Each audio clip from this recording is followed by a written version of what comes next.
Hello everyone, मैं अभी बात करूंगा UPSC GSI geochemist combined geoscientist exam जो प्री 9 to 25 नेक्स्ट डे है। तो देखो, मैं आपको लास्ट मोमेंट के अकॉर्डिंग बता देता हूँ आपको किस तरह से क्वेश्चन करने हैं एक्यूरेसी के अकॉर्डिंग। तो लास्ट जो 24 की कट है 193 है, ठीक है ना, जनरल। बाकी अदर 183 185 वो सब मैंने अपलोड किया हुआ था। लेकिन एक आइडिया दे देता हूँ, ये पेपर लास्ट टाइम क्या थोड़ा हार्ड था, उसमें जो क्वेश्चंस वगैरह आए थे नेट लेवल के भी आ गए थे केमिस्ट्री में, इसलिए ठीक है। लास्ट टाइम उससे आप लास्ट में जाएंगे तो 210 है, फिर उससे 217 है, इस तरह से है।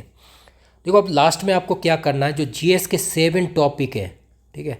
आपने पूरा हिस्ट्री ज्योग्राफी पॉलिटी किया नहीं होगा, अगर आपने पीवाईक्यू किए हैं तो उससे भी आपको बहुत हेल्प मिलेगी, रियली में बहुत हेल्प मिलेगी, क्योंकि 100 मार्क्स का 120 एमसीक्यू है। क्लियर, पेपर 1 की बात कर रहा हूँ, जीएस की। अब जीएस में जो 7 टॉपिक है आपको ज़्यादा नहीं करना। अगर आपने पास्ट में कोई कम्पिटिटिव एग्जाम दिए हैं तो साइंस ही साइंस की अगर मैं बात करूँ तो यहाँ से 40 से 52 तक क्वेश्चन आए हुए हैं, ठीक है ना। तो ये पोर्शन अगर आपका स्ट्रॉन्ग है, केमिस्ट्री बायोलॉजी फिजिक्स, तो इसमें आप कर सकते हैं, जितने राइट कर लें वो आपके ऊपर डिपेंड है। इतने क्वेश्चंस आपको मिलते हैं। आपने अगर पीवाईक्यू चेक किए हों, पीवाईक्यू 2020 से 24 के बीच में, ठीक है, तो लास्ट में आपने ये अगर प्रैक्टिस की हुई है तो आपको काफ़ी हेल्प मिलेगी आपके एग्ज़ाम में, ठीक है। बाकी अदर देखो, इकोलॉजी है, एनवायरनमेंट है और करंट अफेयर है। आप जो भी एग्ज़ाम देते हैं XYZ सब में करंट अफेयर आता है, ठीक है, current affair. Ecology, environment, science general और इसमें ज्योग्राफी, ठीक है। ये सेक्शंस अगर आपने किए हुए हैं, अगर आपने एक ही किया है तो इतना ही आप क्वेश्चन मिल जाए तो आप कर सकते हैं। करंट अफेयर आपने किया है तो लगभग 60 क्वेश्चन। बाकी इकोलॉजी, एनवायरनमेंट, अगर ज्योग्राफी और साइंस और करंट अफेयर किया तो समथिंग 80 MCQ आपको मिल सकते हैं, ठीक है, मिलेंगे ही। लेकिन ये आपके ऊपर डिपेंड करता है आपका सेक्शन कौन सा स्ट्रॉन्ग है। अगर आपका साइंस ही साइंस स्ट्रॉन्ग है तो इतने क्वेश्चन आपको मिलेंगे साइंस के। अब आप कितने राइट करते हैं वो आपके ऊपर डिपेंड करता है। एक्यूरेसी पे आप फोकस कीजिए। क्लियर, जीएस के लिए। और जीएस में देखो, पासिंग वाला जो स्कोर रहता है, जो लोग बोलते हैं 10/100 रहता है, कि लास्ट टाइम कई बार हुआ है जिनके 10 ही ओनली मार्क्स आए हुए 100 में, ठीक है। इतना मिनिमम क्राइटेरिया है ही है, क्योंकि काफ़ी लोग जो सिलेक्ट हुए उनके भी 15 नंबर हैं, 10 नंबर हैं, ऐसा देखा गया है।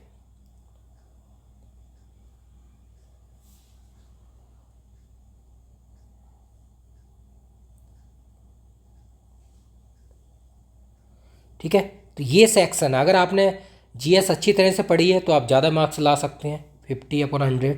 अगर इकोलॉजी, एनवायरनमेंट, ज्योग्राफी, साइंस और करंट अफेयर अगर आपने की हुई है। बाकी history, polity, economics, science tech वो की है, वो अलग सेक्शन है। आपने किया हुआ तो बहुत, हर एक ईच वन टॉपिक से 10 to 15 क्वेश्चन आपको मिल जाएंगे, जो भी आपका स्ट्रॉन्ग पोर्सन है। क्योंकि जो लोग केमिस्ट्री के रहते हैं उनका मोस्टली साइंस रहता है या करंट अफेयर, क्योंकि जो भी एग्ज़ाम आते हैं उनमें साइंस और करंट अफेयर तो आता ही है, मोस्टली इन्वायरमेंट भी आ जाता है। क्लियर, तो ये है। तो इतना आप कर सकते हैं। अगर आपने अच्छी तरह से जीएस पढ़ा है तो आप इतना स्कोर लाएंगे, नहीं तो आपका स्कोर वही एवरेज 20 से 30 के बीच में रहता है। तो वो आप कर सकते हैं ओनली साइंस से या करंट अफेयर से, अगर आपने ज़्यादा स्टडी नहीं किया है। तो जो सेक्शन आपका स्ट्रॉन्ग है, आपने प्रिपेयर किया हुआ है, तो उसी पे फोकस कीजिए आप, ठीक है। और ये आपको बता देता हूँ, ऑफलाइन एग्ज़ाम है, ठीक है ना, ऑनलाइन नहीं है, ठीक है। वो एडमिट कार्ड में आ ही गया था, मैंने पहले ही बताया था। तो इस तरह से आप लास्ट मोमेंट में ये कर सकते हैं। अब तो है, अब आप अपने आप को कूल होके, ठीक है। तो ये चीज़ है मेन जीएस के लिए। क्लियर, तो आपने किया ही होगा। अब तो लास्ट में क्या है, अब आप अटेम्प्ट वही करना जो आपको करेक्ट आए, एक्यूरेसी पे फोकस कीजिए, ठीक है। ये मैंने आपको बता दिए हैं 5 टॉपिक, जहाँ से क्वेश्चन पहले भी मैं बता चुका हूँ बहुत बार, फिर भी वंस अगेन। तो इसमें अब आपका जो स्ट्रॉन्ग है वही करना, क्योंकि नेगेटिव होती है 1/3 तो आपको प्रॉब्लम हो सकती है। क्लियर, बाकी केमिस्ट्री में 12 टॉपिक हैं, तो 12 टॉपिक केमिस्ट्री के हैं, 300 मार्क्स है, 120 MCQ। क्लियर, अब इसमें जो 12 टॉपिक है, आपने PYQ लगाए होंगे तो आपको आइडिया लग गया होगा। जो 12 टॉपिक है वहीं से डायरेक्ट क्वेश्चन आए हुए हैं टॉपिक वाइज, ठीक है ना।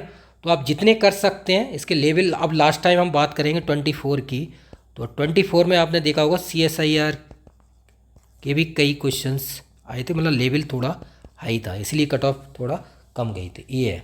तो जो भी टॉपिक है उनके अकॉर्डिंग आप आपने स्टडी किए तो जो टॉपिक आपको आते हैं, आपने बहुत स्ट्रांग है आपके,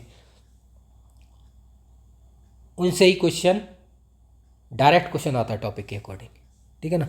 तो सेम टू सेम जो भी क्वेश्चन हैं, ऐसा नहीं है CSIR वगैरह में क्या है, देखो गेट में उनमें सिलेबस बहुत ज़्यादा है, कोई टॉपिक होता है जहाँ से क्वेश्चन आता है कि नहीं आता, लेकिन यहाँ पे जो 12 है, आप PYQ लगाए होंगे आपको तो आइडिया लग गया होगा कि question same to same topic जो हैं उन्हीं से ही डायरेक्ट क्वेश्चन आते हैं।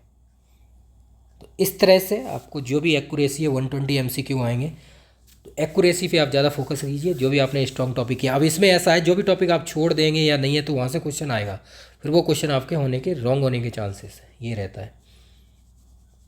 तो जितना आपको लगता है पॉसिबल 120 MCQ में जितने राइट आप कर लेंगे उतना ही आपके लिए बेनिफिट होगा प्री से फाइनल सिलेक्शन के लिए।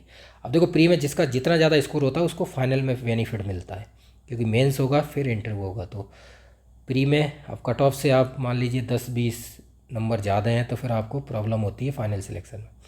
तो ये है, तो एक्यूरेसी में फोकस करना। आप 120 में 80 मिनिमम अगर हो जाते हैं राइट, 70-80 तब भी काफ़ी बढ़िया स्कोर है ना। 80 करेंगे तो 200 हो गया, और इधर आप करते हैं तो अगर इतना एक्यूरेसी कीजिए, देखो अटैम्प्ट आपको कितने करने हैं, अब अटैम्प्ट की बात है 120 में जितने आप पर आए मिनिमम। तो आप देखो अगर आप समझते हैं आप 60-70 की है, आपने 80 की है मान लीजिए, तो 80 में आप एक्यूरेसी, आप कितनी अच्छी एक्यूरेसी होगी, फिर भी आपके 10 से 15 क्वेश्चन रॉन्ग हो जाएंगे अगर बहुत अच्छी एक्यूरेसी होगी उसके बावजूद। तो अटैम्प्ट समथिंग अराउंड 100 तो होना ही चाहिए, लेकिन ये नहीं है कि आपको आए नहीं और आप 100 करना है, ऐसा नहीं है। अपनी एक्यूरेसी के अकॉर्डिंग कीजिए, चाहे बेशक 80 आए, अगर एक्यूरेसी अच्छी है तो आपके मार्क्स ज़्यादा आ सकते हैं, ठीक है। तो 120 इधर जो सेक्शन आपका है केमिस्ट्री वाले, अगर उनका साइंस करंट अफेयर अच्छा है फिर भी आप 20 से 30 मार्क्स ला सकते हैं।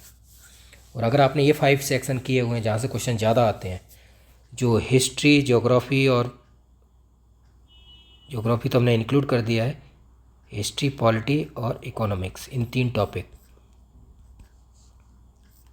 इनको अगर आप इनमें से आप किसी का पॉलिटी है ना, जो इकोनॉमिक्स हिस्ट्री किया हुआ है तो आपको बेनिफिट मिल जाएगा, आपके स्कोर ज़्यादा आ सकता है, ये चीज़ है क्लियर। तो 12 टॉपिक जो आपके हैं केमिस्ट्री के आपने किए हुए हैं अच्छी तरह से, PYQ के साथ प्रैक्टिस की हुई है 2024 में 5 ईयर की अच्छी तरह से, तो आपको रियली में बहुत हेल्प मिलेगी प्री प्लस में पेपर 1 और पेपर 2, क्लियर ना। तो इस तरह से आप स्कोर ला सकते हैं 250 प्लस अराउंड 10, इतनी नियर वाइज। आपने देखा होगा टॉपर वगैरह की जो मार्कशीट है 1 2 3 रहेगा उनकी, आप मैंने टेलीग्राम पे सबकी मार्कशीट शेयर की हुई थी, जो लोग सिलेक्टेड हैं उन सबकी मार्कशीट मैंने टेलीग्राम पे शेयर कर दी थी। तो अगर आपने देखा हो टेलीग्राम व्हाट्सअप पे दोनों सबकी मार्कशीट शेयर है, तो उससे आपको आइडिया लग गया होगा कि कितना स्कोर आपको लाना है। तो ये आपके अकॉर्डिंग है, तो एक्यूरेसी पे आप फोकस रखना, जितने अच्छा एक्यूरेसी होगा आपका उतना ही आप स्कोर कर सकते हैं, क्लियर ना। तो यही चीज़ है। आपका GS में जो भी सेक्शन है वो आप अटेम्प्ट कीजिए पेपर फर्स्ट मॉर्निंग सेशन के according, second afternoon 12 topic chemistry है, तो केमिस्ट्री के जो 12 टॉपिक हैं इनके पे ही फोकस करना, एक एक टॉपिक से क्वेश्चन डायरेक्ट आता है, आपने PYQ देखे हों तो क्लियर। तो इस पर जितना आपका राइट हो जाएगा उतना ही आपके लिए बेनिफिट है, क्लियर ना। अब देखो केमिस्ट्री 120 है, जितने राइट कर लेंगे, लास्ट टाइम 193 कट ऑफ गई है आउट ऑफ कितना 400 में से, तो केमिस्ट्री 120 में जितने जिसके राइट हो गए उस हिसाब से हो जाएगा, ठीक है ना। ज़्यादा नहीं है लेकिन कोशिश कीजिए ज़्यादा से ज़्यादा राइट करने की, क्लियर। तो ये है, बाकी तो प्रैक्टिस की होगी PYQ की 20 से 24 के बीच में, जितनी ज़्यादा की है तो बहुत अच्छी बात है। बाकी जो लोग एग्ज़ाम देने जा रहे हैं सबको ऑल द बेस्ट, बहुत बहुत शुभकामनाएं, अच्छी तरह से एग्ज़ाम दीजिए, कूल माइंड से एग्ज़ाम दीजिए, क्लियर। बाकी देखो अब प्री आपका हो जाएगा तो उसके बाद मेंस आपका 21 जून से है, तो आपके पास कितना टाइम मिलेगा, काफ़ी टाइम मिलेगा, समथिंग अराउंड 3 मंथ से ज़्यादा मिलते हैं, है कि नहीं। फिर मार्च, अप्रैल, मई, जून, ठीक है ना, समथिंग अराउंड 140 प्लस डे हो जाते हैं, ठीक है। ये हो गया, तो इसके लिए भी आप सब सॉल्यूशन वगैरह मेरे पास अवेलेबल है। PYQ 2014 से 15 मेंस की बात कर रहा हूँ, ठीक है। अब देखो इसका जब मेंस आप दे दें तो इसका इंटरव्यू होगा जनवरी में, दिसंबर में इंटरव्यू होगा, रिजल्ट लास्ट दिसंबर या जनवरी फर्स्ट वीक में आ जाता है। तो इस तरह से आप एग्ज़ाम देने जाइए। Once again all the best, और कूल मूवमेंट से दीजिए। बाकी आप स्लीप जहाँ पे आपका सेंटर है नियर, आपने देखा होगा, सही टाइम से देख लिया होगा। सिस्टमेटिक से एग्ज़ाम देना जिससे कि आपको कोई प्रॉब्लम ना हो। लेकिन एक बात याद रखना, एक्यूरेसी मेन पॉइंट है, और अपने माइंड को थोड़ा रिलैक्स लीजिए और पूरा प्रॉपर 6 to 7 आवर स्लीप, नींद पूरी आनी चाहिए प्रॉपर वे में, जिससे कि आपको, आपने अगर मेहनत की है तो आपके एग्ज़ाम में सब क्वेश्चंस फॉर्मूले सब याद आ जाते हैं। सबसे मेन इंपॉर्टेंट है रिलैक्स बॉडी को। Once again all the best, thank you.